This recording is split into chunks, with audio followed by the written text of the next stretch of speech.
Well, the title of our conference resonates with the title of the collection of texts written by the French leftist group Tikkun. Everything is failed, long live communism.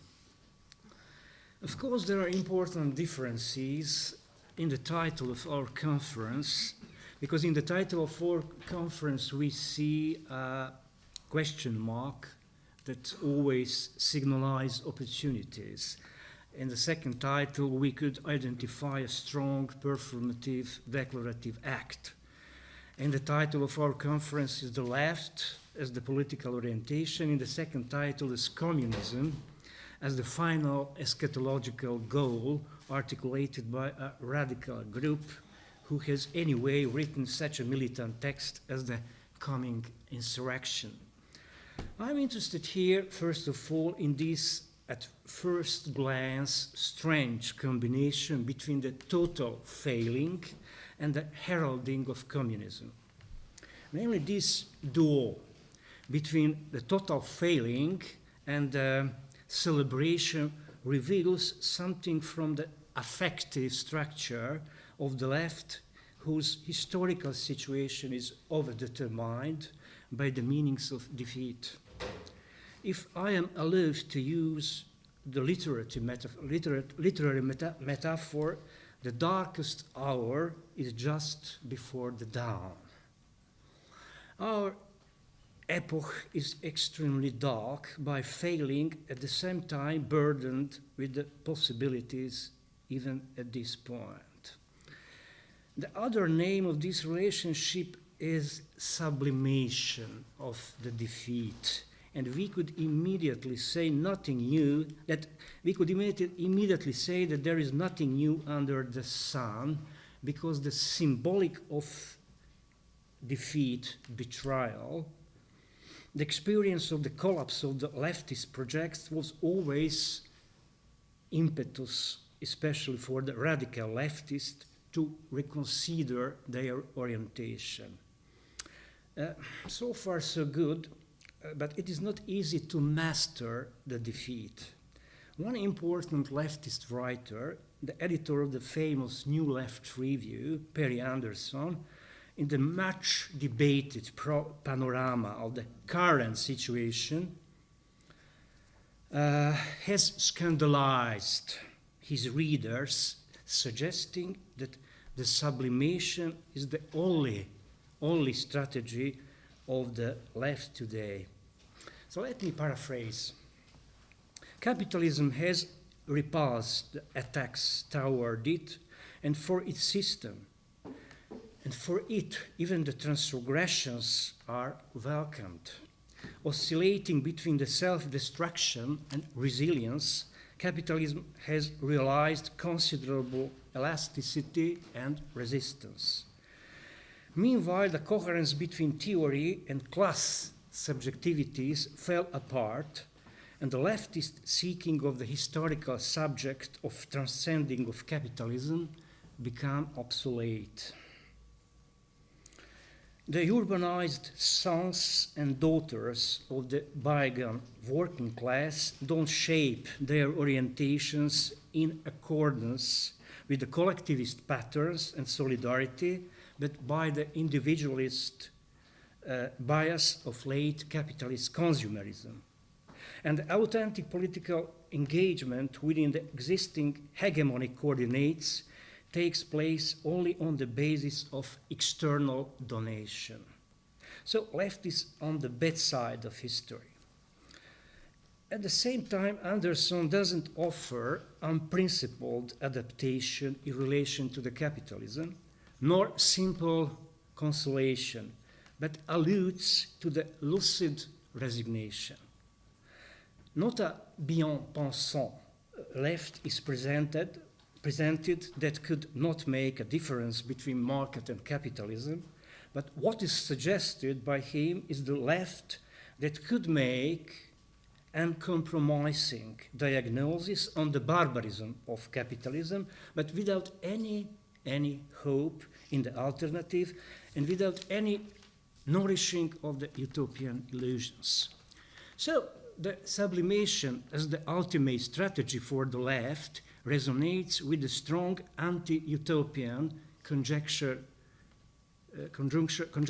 nowadays and represents the abolishing of any attempt toward the collective self-determination.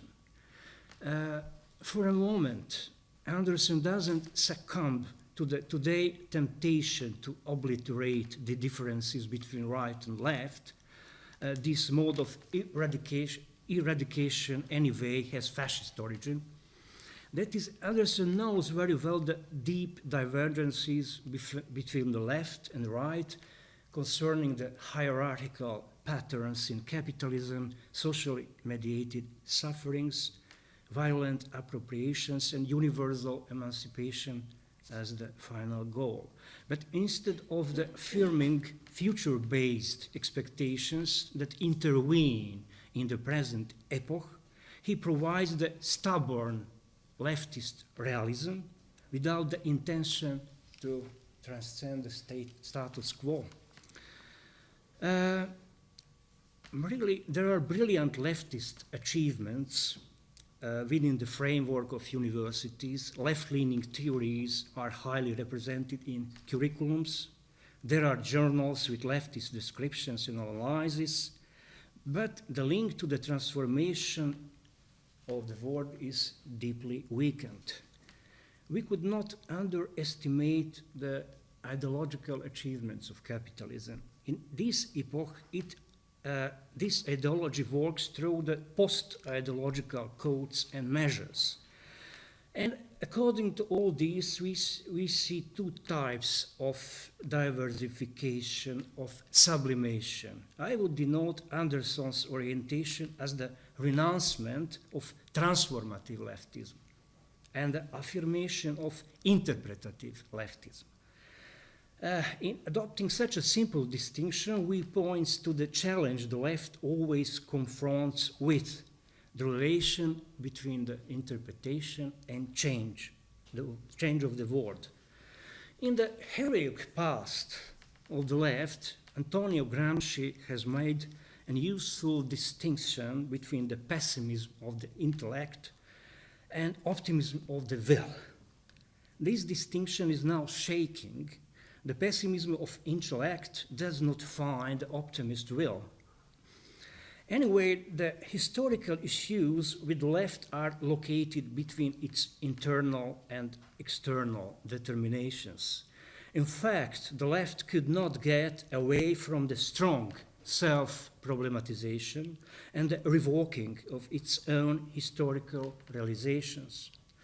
The leftists from time to time repeat the desperation that their attempts get other meanings in relation to their original intention. The invisible and visible hand of capitalism deforms leftist intentions.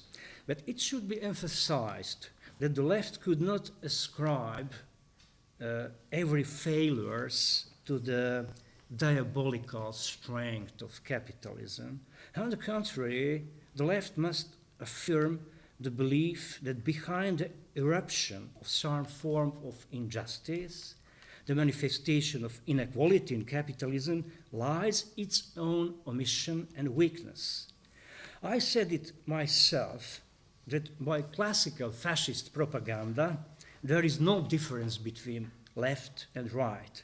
But we must at the same time critically refer to the left itself if we want to explain why is this belief so widespread exactly today.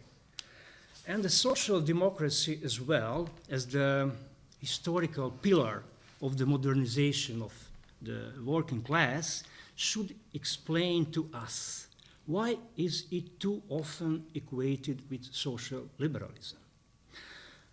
In fact, historically, the genesis of the left was as unplanned as the emergence of capitalism. The synthesis of democracy and capitalism, or the democratic capitalism, anticipates the neutrality in relation to the right and left, as if they take off and function on the basis of the same starting position. but it does not correspond to the reality. And despite to the fact that in the last decades, especially the non-radical left has been working on integration of the left in the structures of capitalism, there remains some uneasiness in the being of the left in capitalism.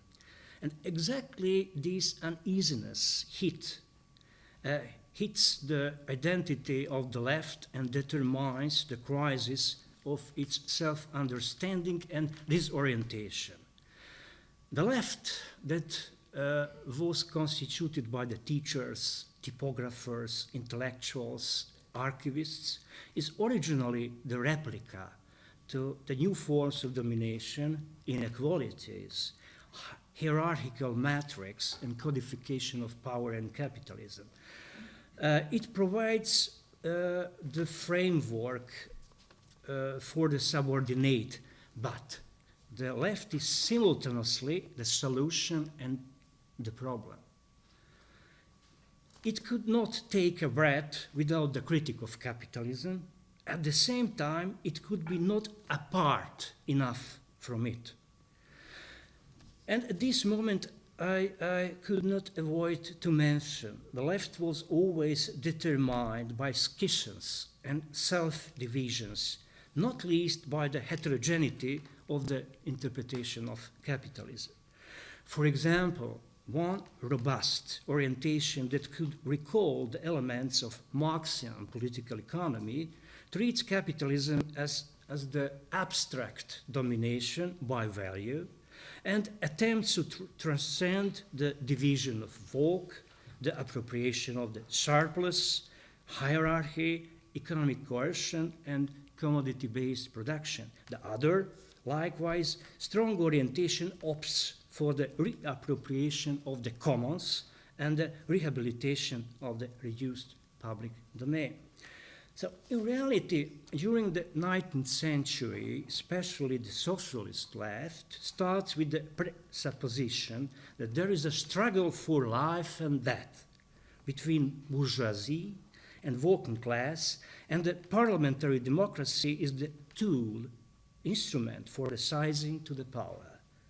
Class configuration was seen as the field of tense confrontation, in fact, as the class war.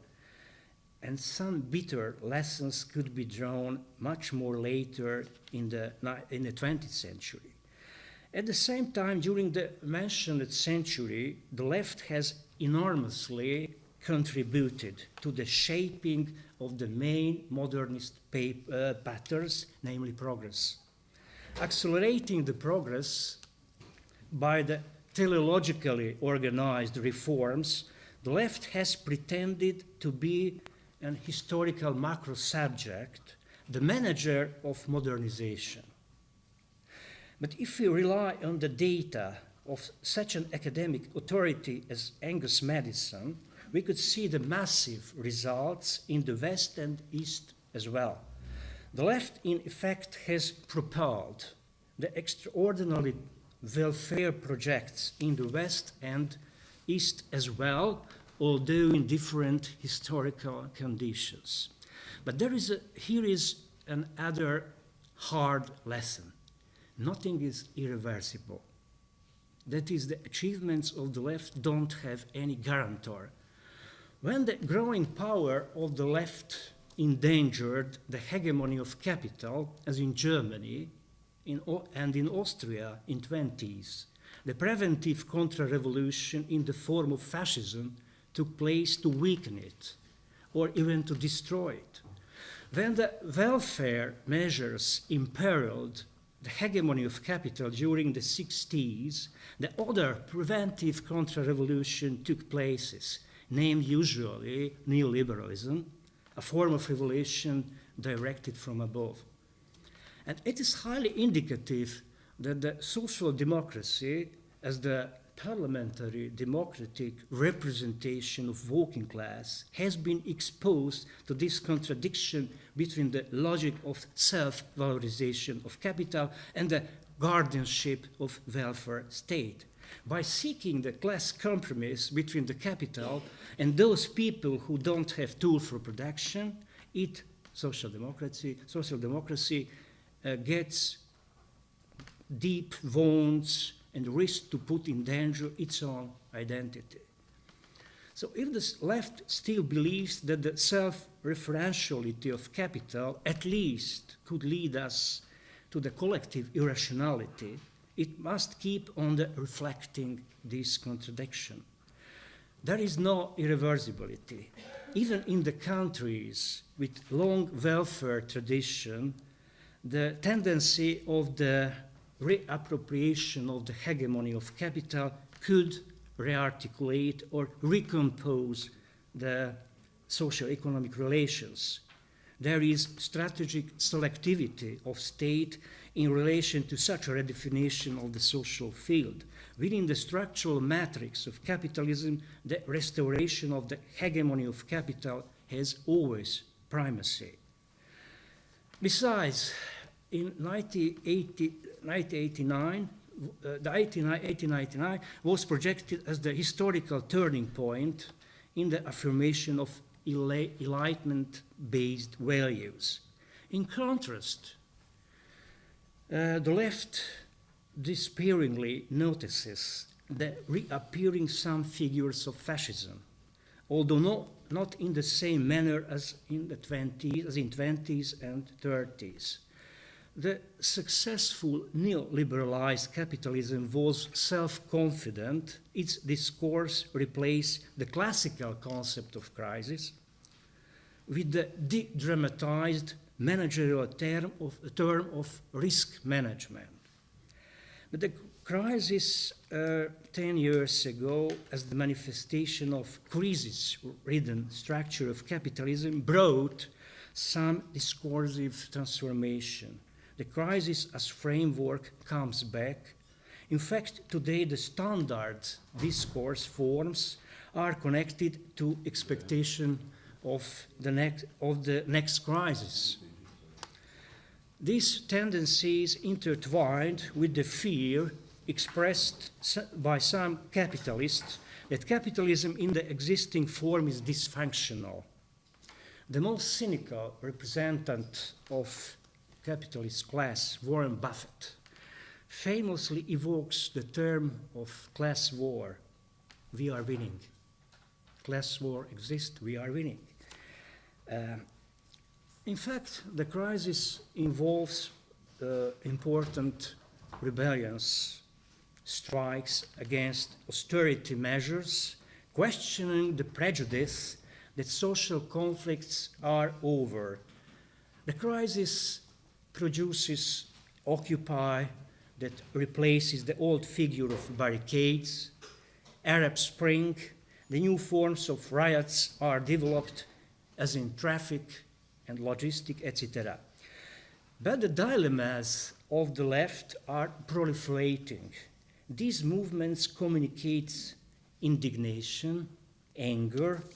It alludes to the fact that this capitalism is not legitimized anymore, but they were very modest in expressing of the new political imagination concerning alternatives, or sometimes they only addressed the bearers of power, immersing in the horizontal networks without any ambition to radically recompose the structure of power.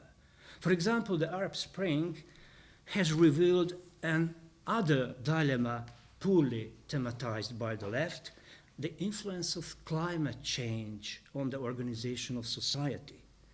Does it accelerate the revolutionary aspirations? Or does it lead us to the dictatorship, ecological leviathan?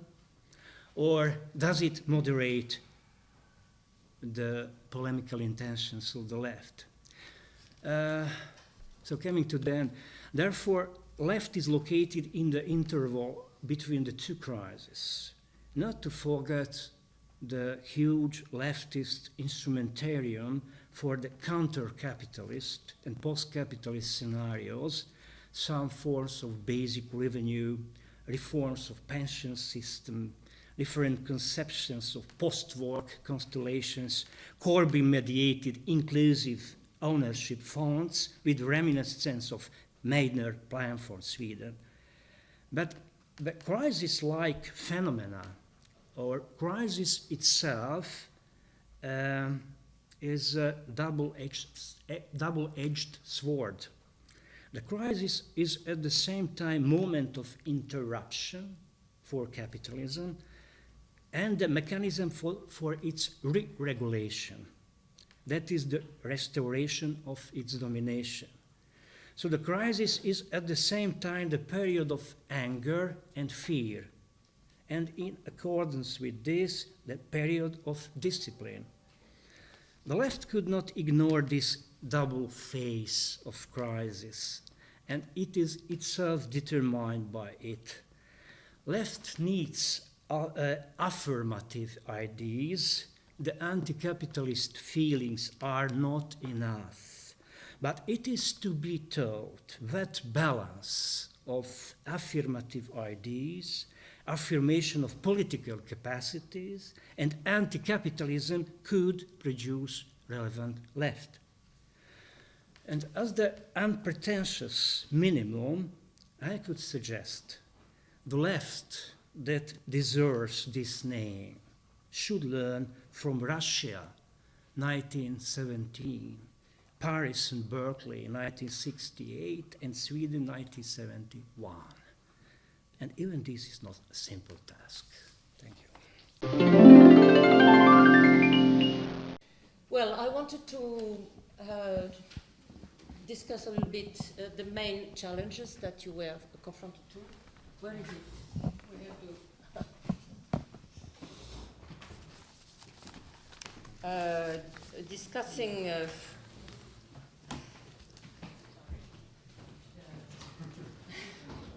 4 points with uneven development. First, I wanted to make some comments about the title, general title of the seminar, the conference. Second, coming back on the roots behind the fundamental historical terms, that is some dates. Third, some tricky false dilemma to which the left has been confronted to before the crisis of 2008-9 and after, especially in East Europe. And then some remarks on the systemic crisis and some kind of concrete utopia. It doesn't work anyway. It will work. Okay, first I wanted to make some very rapid comments about the title of the conference. This is Revisiting Europe, and so that is The Left is Dead, Long Live with the Left. Yes, The Left is Dead, Long Live with the Left, which reminds me and us Gramsci kind of comment, perhaps with a little bit more pessimistic way of presenting the dilemma. I think it's very important that you introduce both aspects, that is, the left is dead, long live too, that is the positive. Gramsci had a formula that you may know, of course, about the idea that the old, but he was thinking about after the two world wars, the old system and the political currents associated and to the old system. The old system is dying. So the formula is dying, of course, is not like if it is dead. So it's a process. And he said, and in the very same context, the new has difficulties to be born. The new is not yet be born. And in this kind of dual situation, that is already dying and not yet be born, he said it's the period, it's the context of monsters, that is of evils, of difficulties. And we are confronted to this kind for the left, which is not yet completely born. the context of different kind of monsters.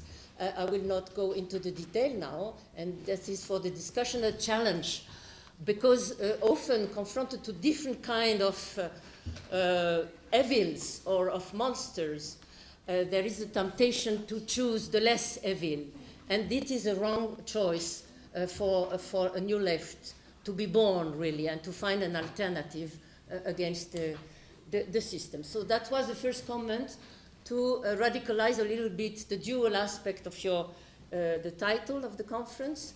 A second remark of general title of the conference, the changes and challenges of the left in contemporary Europe, words, debates about words, which are important, of course, for clarification of analysis and also of, let's say, of alternatives. And so the two words, Europe and left, are ambiguous. And it is part of the challenge for the left to clarify the issue. And so first, behind Europe, no, that was not, there was a map anyway. If it doesn't work, it doesn't matter.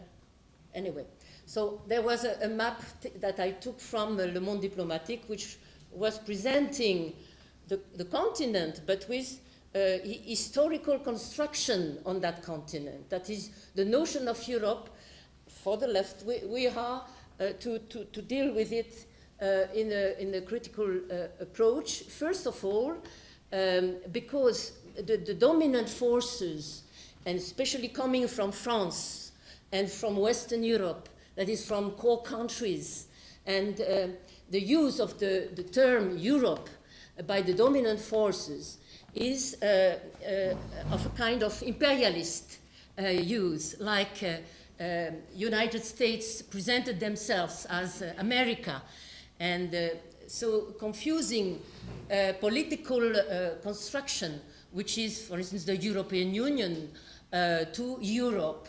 And behind that, Eric Hobsbawm, making a conference in Paris some decades ago, stresses the content, a kind of racist, imperialist content of using the word Europe to deny to non-Europeans civilized content. So barbarians were the non-Europeans.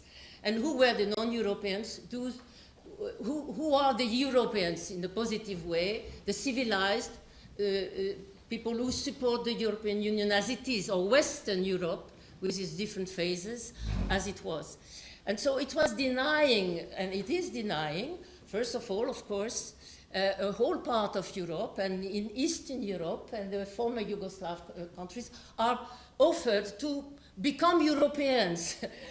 The discussion and the debate, the negotiation to enter European Union is under the slogan, you should enter Europe. And behind that formulation, which essentialize a political construction into Europe, there is a way, of course, to deny any positive assets and historical dignity, with all the contradiction, internal crisis, problems which occurred in Eastern Europe, in non-Western Europe, which is, of course, one of the problems for the left to do, to tackle today, that is also to have a collective, independent narrative of past conflicting continent, with fascism, with the conflict with communism, and with the experience and contradictions between the different systems which were confronted. But there is another issue behind the discussion of the word Europe. Not only is there a denying of what was not Western Europe, but also for the left, and a part of even the critical and radical left, there is also a way to present the existing contemporary European Union as representing a kind of dominant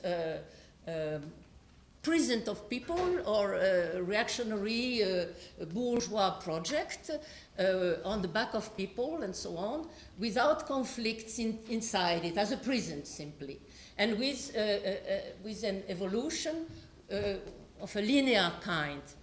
And in fact, it doesn't present, even on the point of view of analyzing Western Europe political construction, the contradiction, internal contradiction of the different European projects which existed after the Second World War.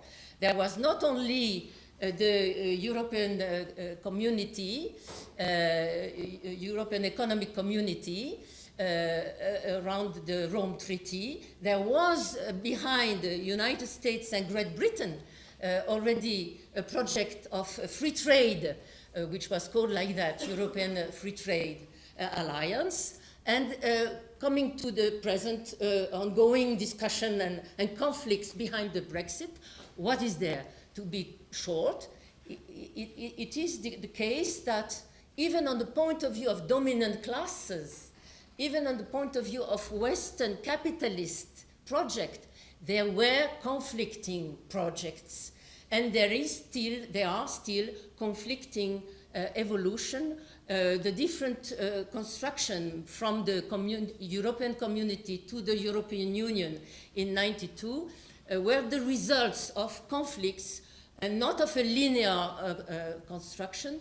And it is one of the challenges for a left, which has to be confronted, to fight in a way within, against, without the existing European Union, and to consider the relationship between people on the continent, to have a not simplistic approach of even the dominant project, as if it was without contradiction, internal contradiction. So that is an important point behind Europe, not to essentialize something which is conflicting, which is the result of crisis, which is an adaptation with pragmatic compromise, even among dominant classes, about what to do and the kind of construction to build.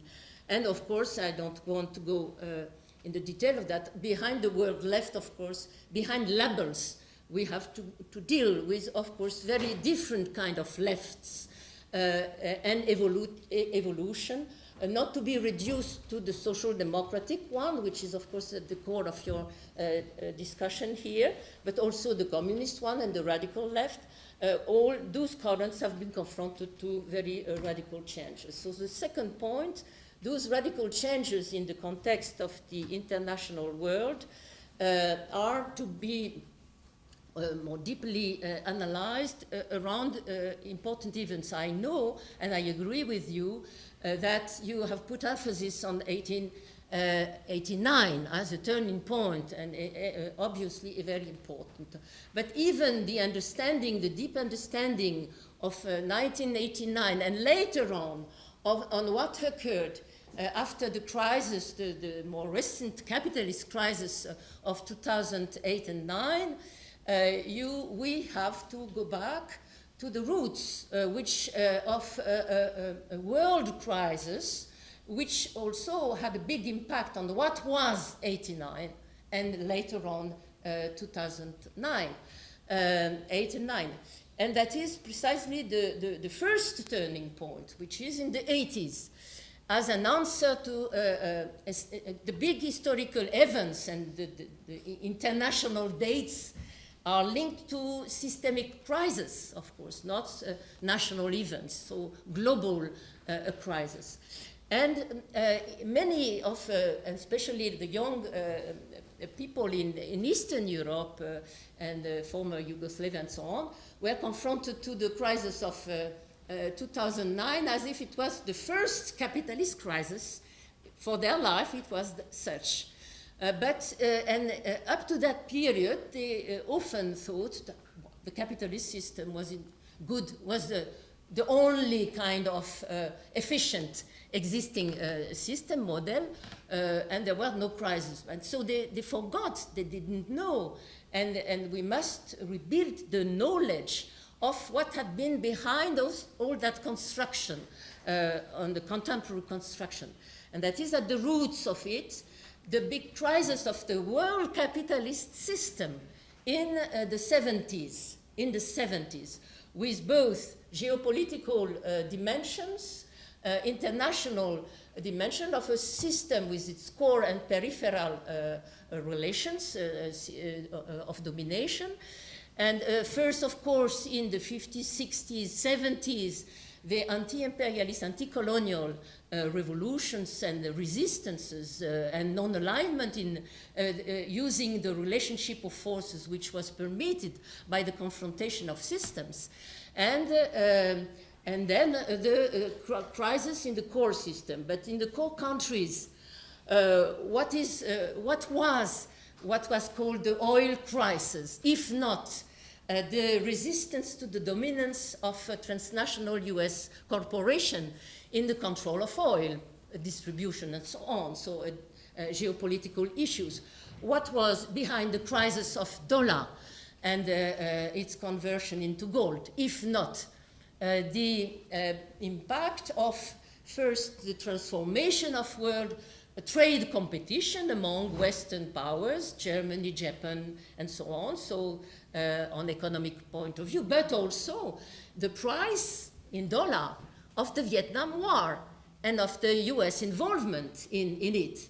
And what was behind what was presented as inflation or stagflation in the 70s in the core countries, if not increasing social resistance of a new working class, which was the dominant force in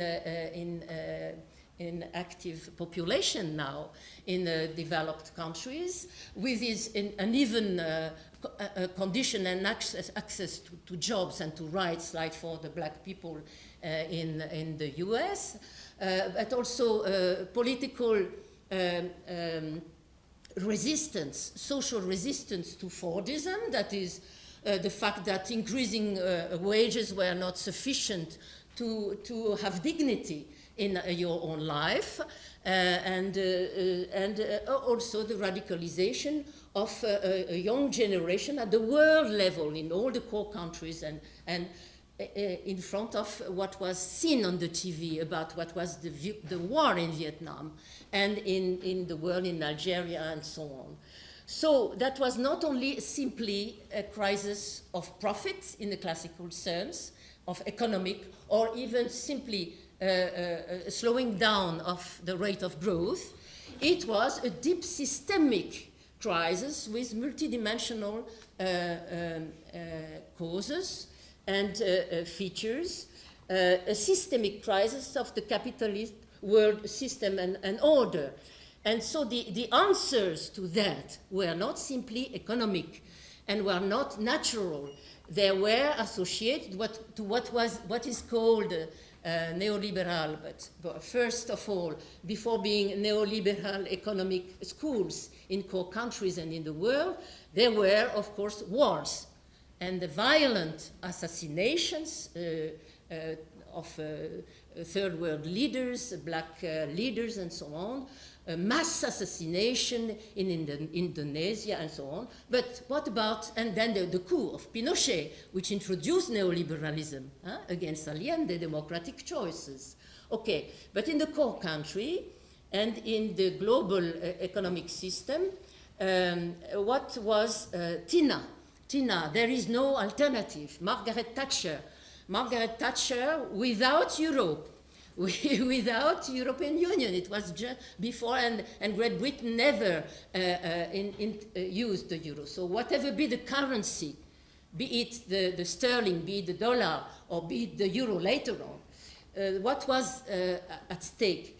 TINA meant no alternative to what? To the destruction of all social assets, of all collective gains, of all protections coming out of the phase of growth. And the phase of growth where the relationship of forces between systems meant that for the US and the dominant forces, the legitimation of wars and the legitimation of compromise in the core country was the threat of communism. Communism in the sense of subversive, not a specific system with its own contradiction and oppressive aspect, which of course must be discussed. But communism as a threat to capitalism, that is another system. And this was an internal and external threat. And because of that, there was a very political, very radical kind of answer to the economic crisis, which David Harvey correctly, I think, describes, like many other economists and scientists and analysts today, as a political turn, not only socio-economical. And behind Tina, the program of the new world economic order was the destruction of all, I say, labor protection, and of social services and of collective gains and statues, which were resisting to the simple logic of market capitalist criteria. So all that was, of course, to be combined with the effect of capitalism productive order on nature, because behind the crisis of profit there was oil and there were wages. Oil, that you have the three dimension that Polanyi, was describing as a specific capitalist dimension on market. That is, market existed before capitalism and could exist afterwards. But what was specific in three fields, that is the question of transforming human being into a commodity, and that was the program, again, destroying any protection on human wage labor to transform it into a commodity. Second, the nature, oil, the need to control natural resources in the neo-colonial dimensions of the present situations, which is, of course, with environmental and cultural dimensions. And three, the money. The transformation of money as money capital and a commodity to make money. And so this was behind the TINA, combined with the geopolitical offensives, arms race, which played a strong role as a pressure on Russia in the context of 80s, the trade international negotiation on GATT and GATS. What is behind? Agriculture was introduced for the first time by US in trade negotiation for free trade. It was never considered as a field of free trade after the Second World War. So agriculture was considered as a condition for survival for each society. So a strategical thing to be, a strategical field to be protected from free trade. And GATS means service. Service, it's very broad. You have a service comes from education to finances, and many all between trade and so on. But finance behind. And the two fields of negotiation, agriculture and services, financial services, were then transferred to the new organization, World Trade Organization, which was built in the beginning of the 90s, which permitted the free flow of capital in the transformation of a banking system precisely in Eastern Europe. And the new role of IMF and the use of the debt in the South country and in selected Eastern countries as an instrument to impose so-called structural adjustment.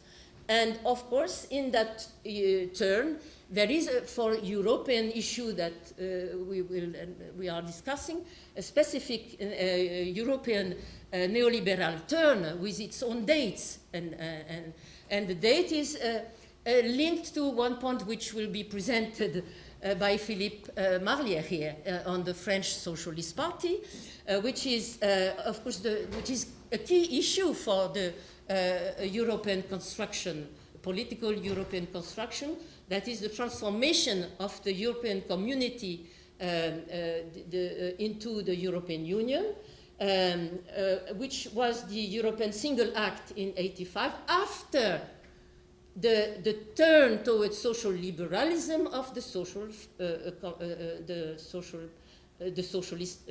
French Socialist Party, with the key role of Germany and France in the discussion of the European Single Act. What was that European Single Act? It was the choice, not a natural transformation, the choice to build at the horizon of 2000 the single market as a real free trade, with the suppression of all control on private capital flow to be imposed.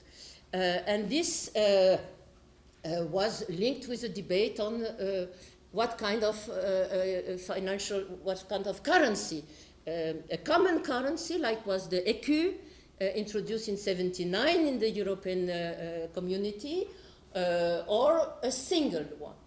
And what is the problem is between 86 and the Maastricht discussion building the new European Union, two events occurred which were unforeseen and which were crises. First, I don't put it, there was the crisis in 91-92, a radical recession in Europe, which produced huge speculation on the different currencies, precisely because there was no more the control on free flow of capital. And second, an unforeseen event, the German unification and the end of Soviet Union, which of course completely transformed the behind-the-scene negotiation of Maastricht. And behind that, I cannot go into the debate about that obscure turning point 89, which of course is challenging the left too, and not only the left. I mean, there is a complete necessity for academic research and for political research to analyze in a very complex and comparative way internal and international intertwined conditions of the transformation of the capitalist restoration, with a different scenario and phases. China is not Russia, Yeltsin is not Putin, Eastern European countries in the orbit of European Union are not those which are in between, and Balkan, former Yugoslavia, is not Ukraine, and so on. So this is a complex issue to be analyzed, which will not be dealt in a few days, and it needs a pluralist and systematic approach. But that was a new phase of capitalist globalization and market competition, combined with NATO expansion for all new members of the European Union, using the Yugoslav crisis, combined with a systematic implementation of Washington consensus, which is not a consensus among economists. There is not at all, I am an economist. There are different kinds of, there is no scientific consensus among economists at all. The Washington consensus represents only one side among the economists, which recipe is systematic privatization and commodification of life, presented as freedom plus efficiency as the general line against what is presented systematically up to date as a mentality of assistance. Each time, be it in Eastern Europe, be it in France, be it in Germany, in the world, as soon as you resist to the logic of competition, of individualization, of rights and of labor relations and so on, you are presented as a nostalgic of the so-called Bolshevik past, and mainly you are guilty of being waiting for the state to protect yourself and not to be free. So that is the general ideology. And so we have behind that the ends of historical roots of the dominant left currents. The dominant one refers to the Social Democrats kind of parties. Of course, because behind the possibility of increasing strength of social democracy and of reformist current in Western capitalist currents were the conditions of conflicting systems inside and internationally. Without this conflicting system, there would not have been the conditions of compromise. And if in 2009 and 8-9, with a big crisis, there was no New Deal or Green New Deal like it was hoped, it was because you had not the relationship of forces, internal and international, which permitted after the Second World War the kind of Keynesian or social democrat kind of social compromise, which also was favored by the need of a strong state intervention to rebuild the countries which had been destroyed by the wars, and also which was favored by an increasing productivity of labor in the reconstruction and giving more and more jobs in that process of reconstruction to workers. And after a few decades, very rapidly, this productivity was, the rate of growth was declining. And when it declines, then the conflicts between wage and profit is becoming more radical.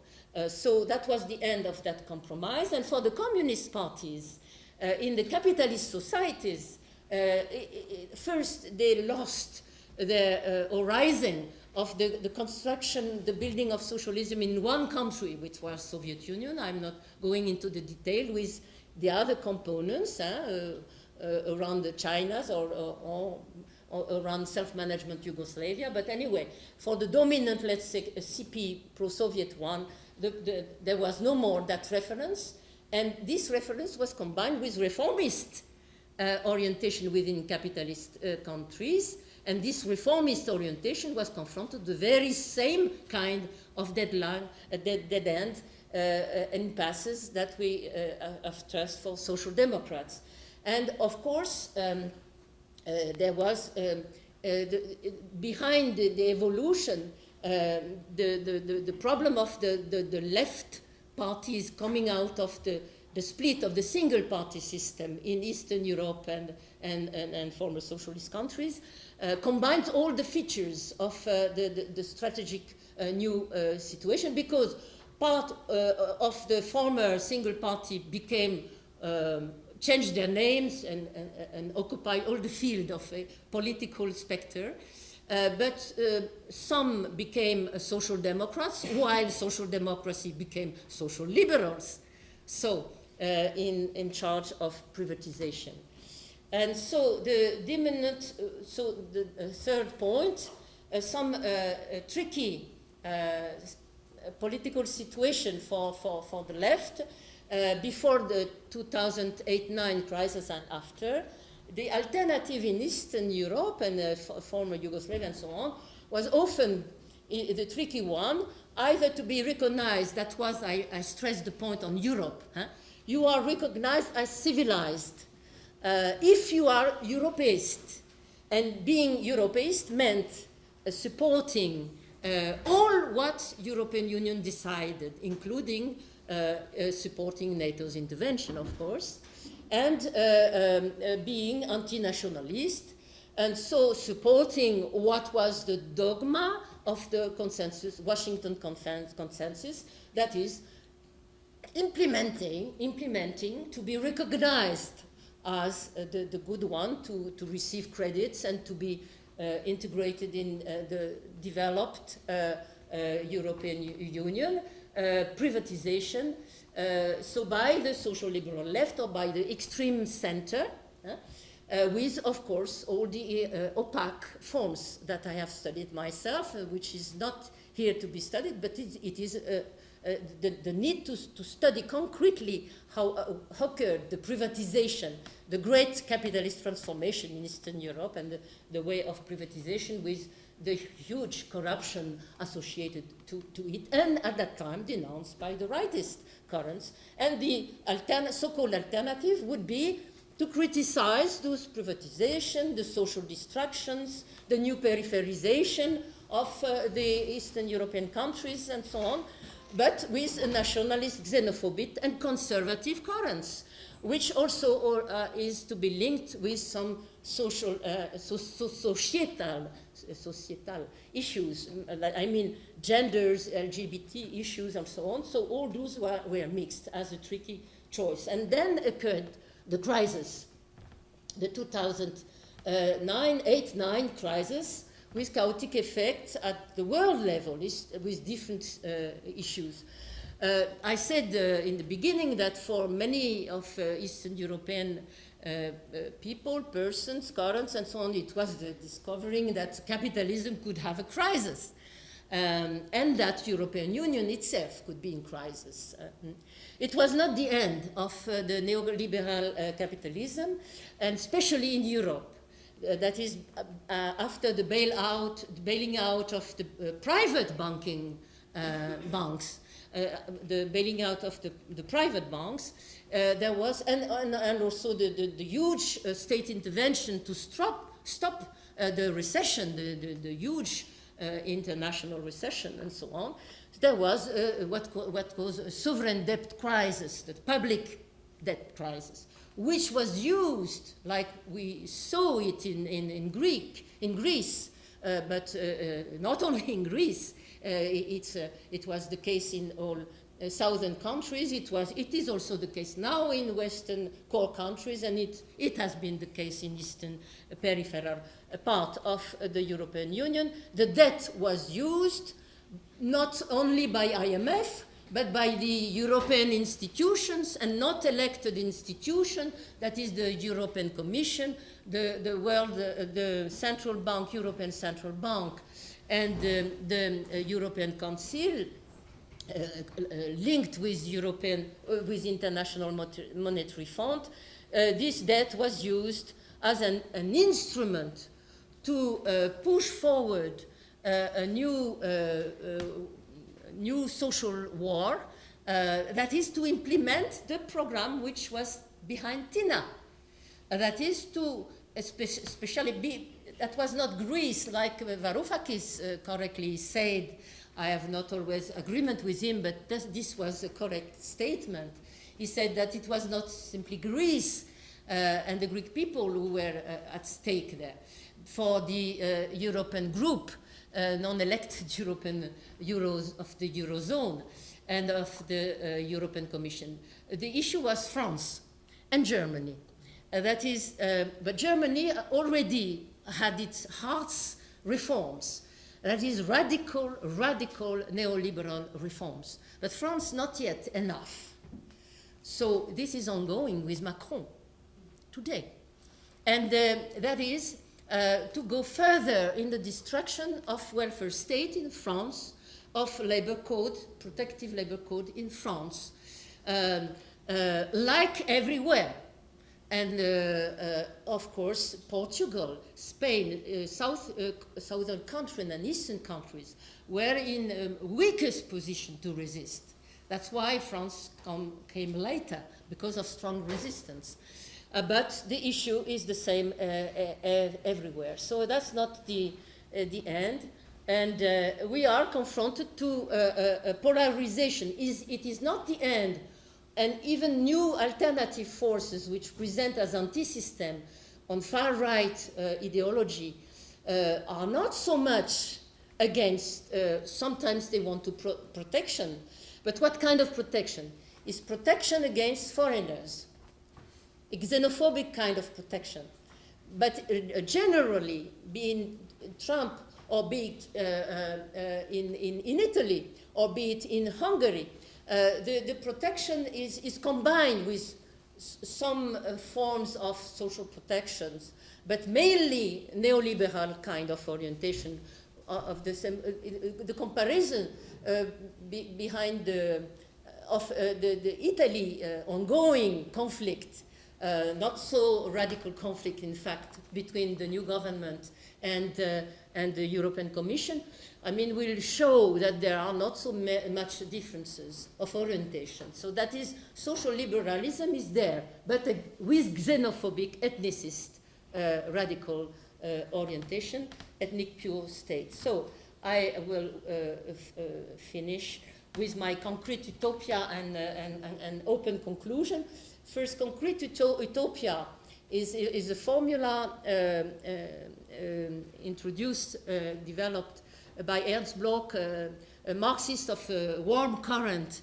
It doesn't mean, utopia doesn't mean, utopia can mean something impossible, but that is not the meaning of concrete utopia. Concrete utopia is neither realistic utopia. Concrete utopia is linked to struggles. To struggles. So it's something which does not already exist, not yet, but which is possible and linked with social struggles. That is a creative invention in the resistance of survival against all oppressive relations. And we are confronted to a global systemic crisis. So more and more global issues, even of course, and we have to deal not in an abstract way, but we must combine what is global, that is common to everyone in the world, and of course with the specificities, which are national specificity, continental specificities, and in between with, so it's not to make an homogeneous presentation, but to understand that behind a very high heterogeneous situation, there are real global issues. First of all, of course, the fact that the capitalist and financial logics is exhausting natural resources, so the environmental issue is a key fundamental issue for the left now, to be completely integrated in the combination of the discussion about socio-economical and social justice in environment issues also. And it is, of course, combined through the fights of peasants and of an indigenous people in Latin America, Africa, and so on, through Via Campesina and so on. The issue of natural resources is combined with cultural, ideological issues. It combines environmental issues and north-south relationships, and it permits also to redefine territorial approach of appropriation by the people themselves of the conditions of surviving of life and of reproduction, with men and women's issue, with peasant and workers' issues, with territorial democratic issues, and international relationship. But it is to be linked with the fact that capitalism is destroying what was introduced under the condition of systemic confrontation after the two World Wars inside the International Declaration of Human Rights. International Declaration of Human Rights, if you should read it, you will see the right to dignity, the right to income, the right of housing, and so on. Many rights which should be, of course, developed and defended, but which the capitalist system itself is destroying.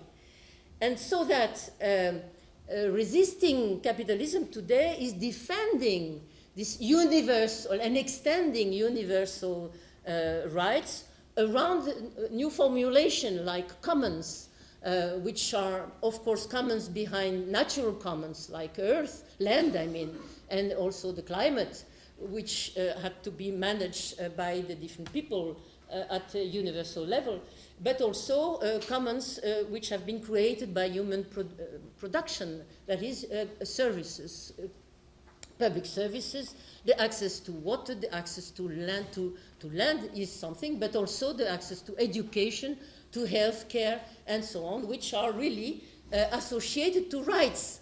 And the dealing of those commons in a self-managed way democratic one by the people concerned, raise also the question at what territorial level can we deal in adequate way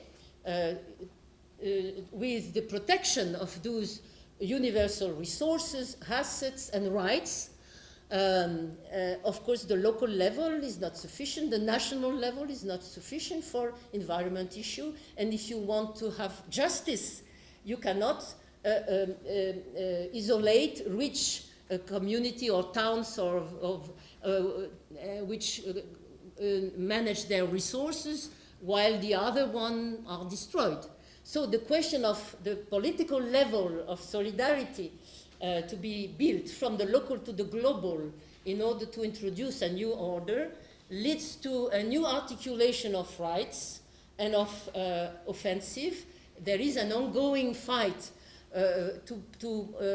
against the transnational corporations which are protected by private kind of courts of justice, which protect their own right to destroy environment and social rights, while the people themselves has no possibility of international protection against those firms. And there is a big campaign which will be launched at the European level at the beginning of 2019 with very many European organizations, trade unions, political associations, and so on, and at international level to push forward these demands to United Nations and against this, the free right of a corporation to destroy environment and social rights. And again, in the global issue is, of course, the transformation of new assets through technology, robotization, artificial so-called intelligence, and so on, which are turned against human beings when it could permit to work in better conditions, to reduce labor time, for more education, to reduce unemployment, and not to increase competition and destroy all assets. So I finish. Of course, on this point, there is no alternative, yes, but there is no alternative but resisting at the systemic level, that is trying to imagine and build, and that is a challenge for a new left that from the local to national, to continental and international level, to build a pluralist and democratic new bloc of resistance and of hegemonic understanding of the world and of concrete utopia to oppose existing world, which means another system. Okay, thank you. Just at the beginning, I have one disclaimer and several introductory notes. First disclaimer is that I'm coming from the left, what left called radical left and what right called extreme left. So I'm, let's say, extreme leftist. So I'm left from left here. And my left is absolutely alive. It's present in the autonomous occupied zone. It's present on the streets when you have to fight against Nazis. It's present in different spaces when you provide psychological, medical care for those in need.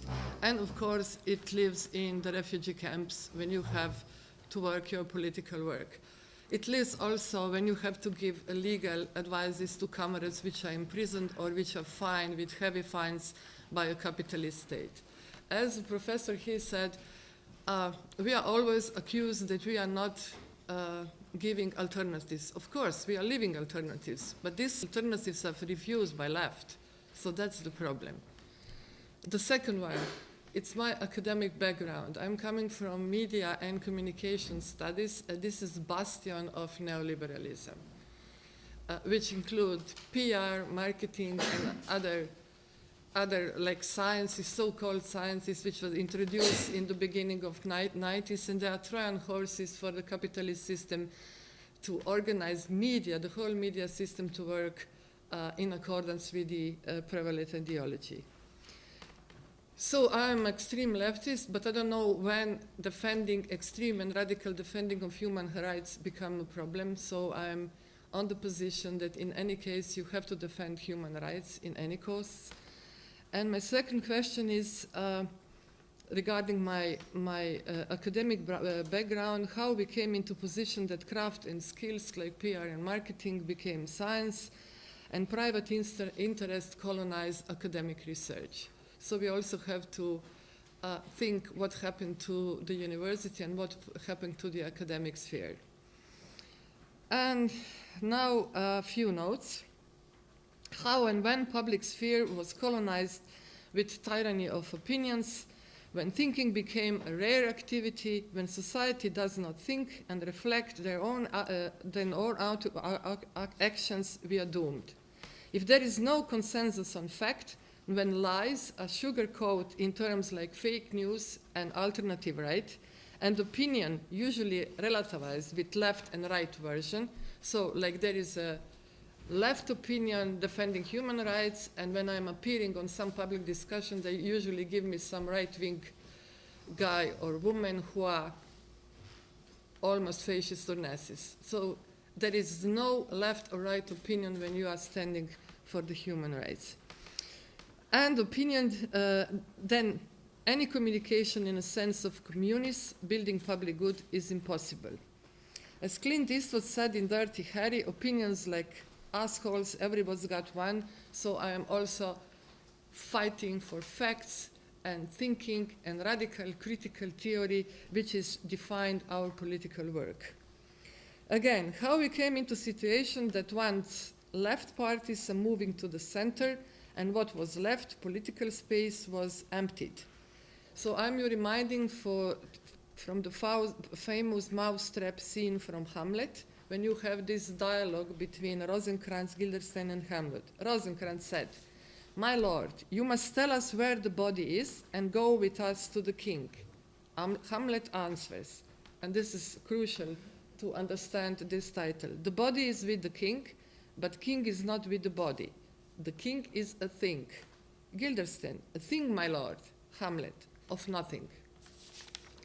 So I have a different explanation than your explanation of the title. If left, what left, old left, today's left, is dead, and some new left, what left, is supposed to live ever after, until that one is again dead, a new one appear, that let's think this monarchistic motto seriously.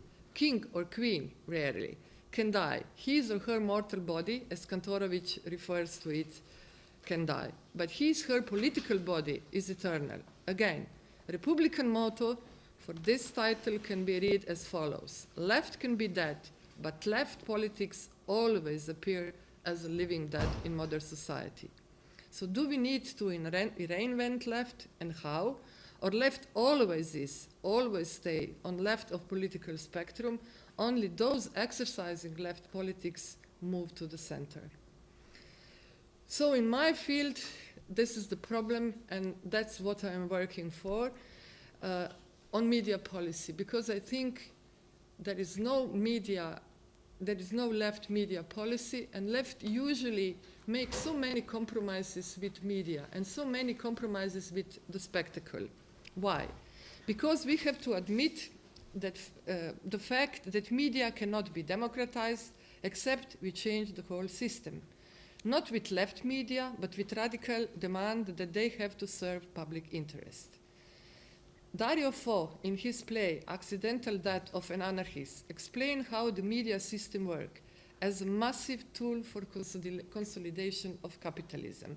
If you want really to understand how capitalism works, if you really want to cover how capitalism works, you have to think about new media system.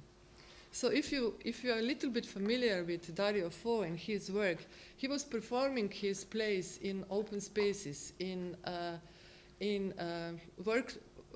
working factory spaces. He was working political work, so the whole play was acting in a sense that they started discussing the real political situation. They then show the play, and then after that they have a discussion what to do. So political work is also connected to action. In this play, Faux would also typically begin every evening by talking about current events and finishing with a discussion of the historical left. His role was like the role of maniac in the play.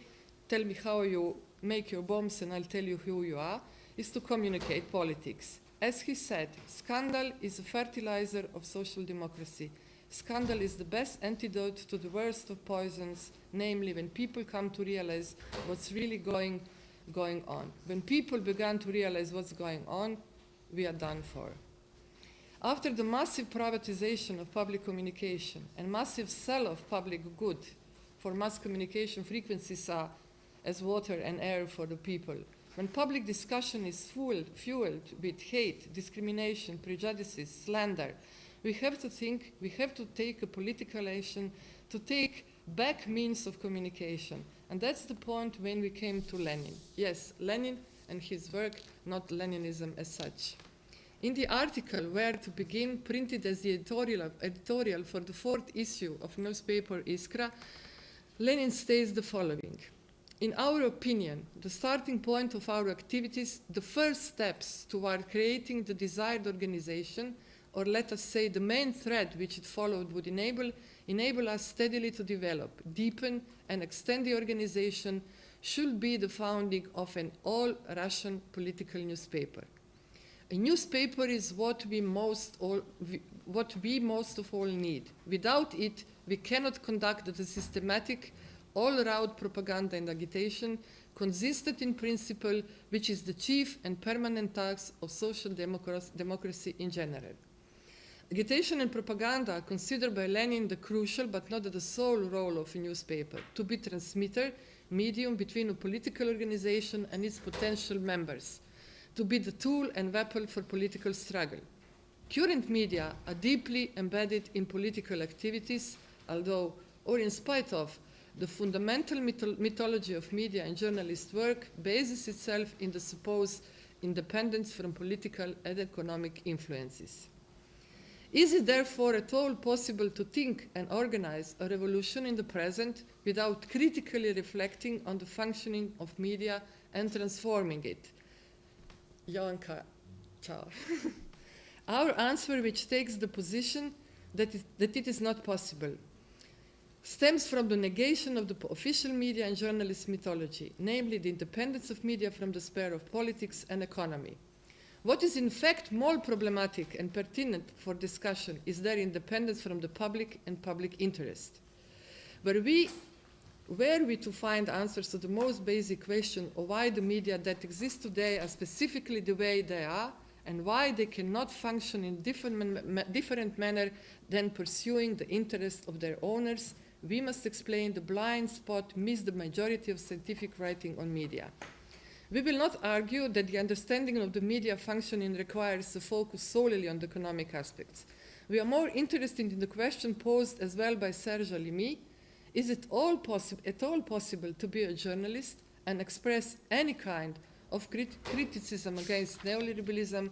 The answer to this question is, of course, no.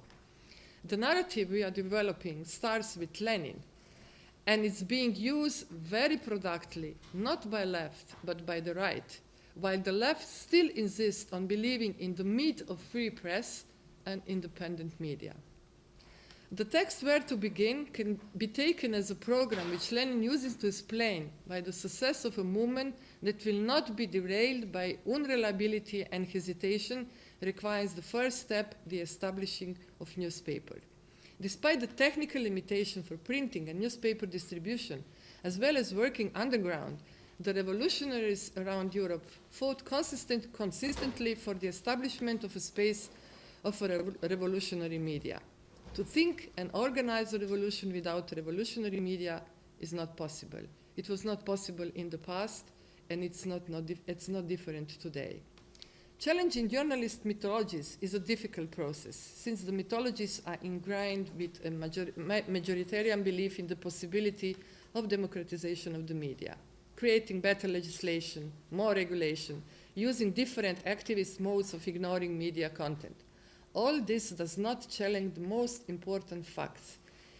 It is possible to do everything, really everything. You can talk whatever you want, from the most important thing, which is forbidden, establishing a different media system, transforming the economic conditions that are the basis for the current media industry. Let's review history one more time. Marx was a journalist, very good one, and he was writing for the Republican newspaper. Émile Zola was a journalist. So were Charles Dickens, Thomas Paine, Mark Twain, Rudyard Kipling, George Orwell, and Upton Sinclair. They were all subjective, partial, and had very, very clear political positions. To them, freedom of press, borrowing Max words, who paraphrased Goethe, was a thing of the heart, not only of the brain. If you wish to advocate for the freedom of press, you must know what are you fighting for. You have to be for or against. You cannot be somewhere in between. It comes as no surprise that a great number of researchers of the media believe that the best journalists and the best journalism came from the times of completely partial press, which must not be, however, quoted with the party newsletters or political papers, that did not attempt to hide its political stances. The transformation of journalism in the most important pillar of defense of the corporate and status quo obsessed society did not occur overnight. Journalism directed by political parties started its demise in a very specific economic environment. Namely, the state subsidies given to the print media for decades have disappeared. New media environment produced newspaper moguls, owners that succeed in imposing monopoly over media markets, and that began to conceptualize their media ownership as a form of political power aimed at protecting their economic private owners. The context of events has disappeared from media coverage. Journalism became cheaper. Instead of researching stories, it became enough to send a journalist to the proximity of the decision makers and enable those in power direct access to the media. The apparent neutrality is only a reflection of what happened in the heart of economic politics. The supposed neutrality of the market and the disinvestment of the state in the regulation of the economic relations was followed by the supposed neutrality of the market-oriented media, dependent exclusively on advertising, far away from political influence, and the attention of the readers. The obsession of journalists with the idea that there is a way to play this game somewhere in between, in the center, among the interests of the political parties, and avoid the criticism of being favored by certain parts, led to what Paul Krugman defines as the cult of balance. The cult of balance has devastating consequences for journalism, public discussion, and public sphere. It gives voice in the public space to those that contaminate the public discussion and are in no way criticized for their doing. The absence of criticism can be explained with the fear of the media of being accused of partiality and unprofessionalism. When the whole political culture shifts more and more to center or to the right, the journalism shifts with it. What is to be found in the center? Capital. In the center, certain questions are not raised. In the center, one cannot ask themselves about the nature of the system itself. Putting it differently, the thing that is preserving the impartiality of journalism is the objective unacceptability of the current situation. It is at this point that we can say that current media system, to a great extent, is the oil that greases the engine of the capitalist system. So I will, maybe just this one, because there was like illusion that the social media networks will give us different kind of politics. The development of the internet and social media networks has created euphoria in the theory and practice, bringing with the raving about the final destruction of the dominant media system. In a situation where everyone can be media, where there are no intermediaries, when 1,000 media flowers bloom, none can claim the monopoly over media production. But is it really so? Of course not. The internet might not function as a traditional media platform, but it is definitely a political space. As such, it is no more democratic from the analog world. The idea that internet can make the society more democratic is not only naive, but it is also very dangerous. On one side, there are internet browsers that use filter bubbles to create a unique, individualized informational universe which prevent people from solidarizing to each other and from the political action. It is true that in the past we have been choosing mostly the media that support our existing opinions, but the filter bubbles function in an invisible way, without our consent or our knowledge on the kind of information being transmitted to us. To put it in simple terms, were we to enter the word left, for example, if you enter the word left in the browser, the source that will appear will be those that have been shaped by algorithms stemming from the multitude of choices that we have done online. Another important aspect is that internet creates echo chambers, what Sunstein calls, or alternative worlds that draws those like-minded like moths to a flame. So now we have this internet wars, we have this fueling of extremism on the internet. Not only does the internet as an ecosystem not work in accordance with equality, but it also creates the illusion of the presence in the virtual sphere, click and share, as a substitute for political activity. But political activity needs bodies. And what about the media and journalists? Their vocational and heartfelt solidarity binds them to the heart of the spectacle in the board's word.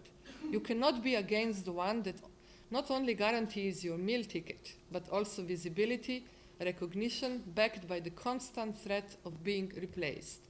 Just as the spectacle sucks in any kind of action and doing, it harnesses the media as a generator of its own sustenance. Resistance is therefore basically a resistance against spectacle in the way that it avoids its overwhelming function of spectacle. All forms for revolutionary organization must be aware, according to the board, that the outcome of resistance to spectacle cannot be anything else but spectacle itself. Should we want to understand anything, we will need to think for ourselves, says Tomáš Masnak at the end of his book, Liberalism, Fascism and Neoliberalism. Media as they are cannot be counted on.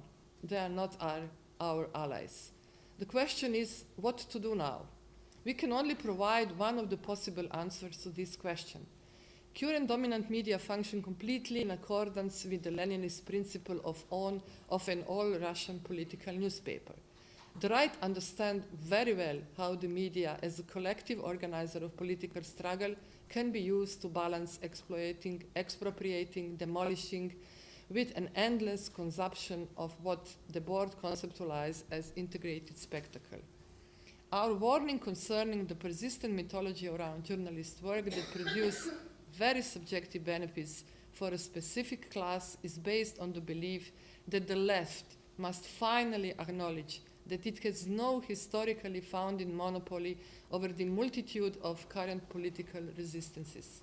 Freedom of expression and the freedom of press are actually the freedom of those that have money and power.